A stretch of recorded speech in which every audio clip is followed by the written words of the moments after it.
Preservation का मतलब क्या होता है? फूड को खाने को खराब होने से बचाने का जो प्रोसेस होता है उसे फूड प्रिजर्वेशन कहा जाता है।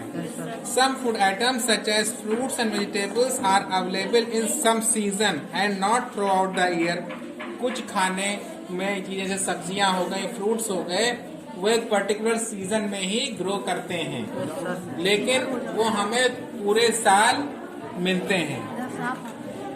Similarly sometimes we need to store cereals and pulses for a long time. इसी तरीके से कुछ चीजें जैसे सीरियल्स हो गया, सीरियल्स हो गए या आपके क्या हो गए, पल्सेस हो गए, इन सब की आवश्यकता हमको पूरे साल पड़ती है। तो अगर पूरे साल उसको हम एक विशेष तरीके से ना रखें तो क्या होगा, वो बहुत समय तक नहीं चलेंगे, वो खराब हो जाएंगे, उसमें कीड़े लग जाएंगे।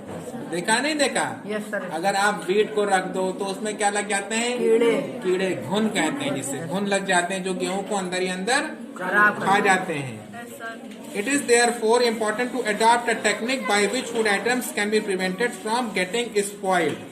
कह रहा है कि इट इज देयरफॉर, इसलिए हमें हम ऐसी टेक्निक का यूज करते हैं जिस टेक्निक से भोजन को हम खराब होने से बचाते हैं। The technique use for this purpose is called food preservation. इसी टेक्निक को हम फूड प्रिजर्वेशन के नाम से जानते हैं। Food preservation helps in increasing the life of food. Food preservation जो होता है वो क्या करता है? खाने की लाइफ को बढ़ाता है। Making seasonal food available through out the year. Seasonal food जो होता है उसे हम पूरे साल उसका हम इस्तेमाल करते हैं। Decreasing the wastage of food. खाना खराब होने से बचाता है, खाना खराब होना कम हो जाता है। Importing and exporting food from long distances. काफी दूरी तक, यानी दूसरे देश से यहाँ का खाना अमेरिका, लंदन, इंग्लैंड पहुंच जाता है, ठीक है, फ्रांस चला जाता है, जर्मनी, और वहां का खाना यहाँ आ जाता है। Nowadays refrigerators and cold stores are popularly used for preserving food. आजकल हम लोग खाने को प्रिजर्व करने के लिए रेफ्रिजरेटर के घरों में इस्तेमाल करते हैं और उसके अलावा कोल्ड स्टोरेज का इस्तेमाल करते हैं। इसके अलावा common salt, vinegar and sugar are used to preserve food items since ancient times. काफी पहले के समय से हम लोग एंशिएंट यानी प्राचीन काल में, आदिकाल से ही हम लोग कॉमन साल्ट, विनेगर और शुगर का इस्तेमाल करते चले आ रहे हैं। Even in present time sugar, salt and vinegar are used to preserve food items such as pickles and मुरब्बा।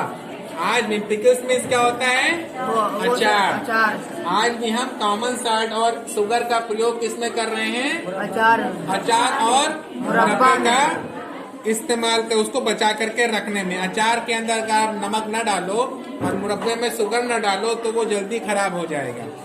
Besides these, pasteurization is a widely used process that kills harmful bacteria by heating milk to a specific temperature for a set period of time. इसके अलावा milk को क्या करते हैं? पॉस्चराइज्ड milk. आप market में देखोगे तो पैकेट के अंदर दूध मिलता है, उसमें लिखा है पॉस्चराइज्ड मिल्क। तो पॉस्चराइजेशन क्या होता है? एक टेम्परेचर के ऊपर ले जा करके गर्म करके दूध को फिर विद इन ए सेकेंड, एक सेट टाइम के अंदर उसको तुरंत ठंडा कर देते हैं।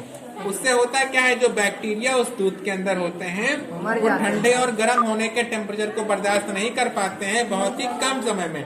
भाई दूध को आपने गर्म किया, गर्म करने के बाद आप उसको क्या करते हो?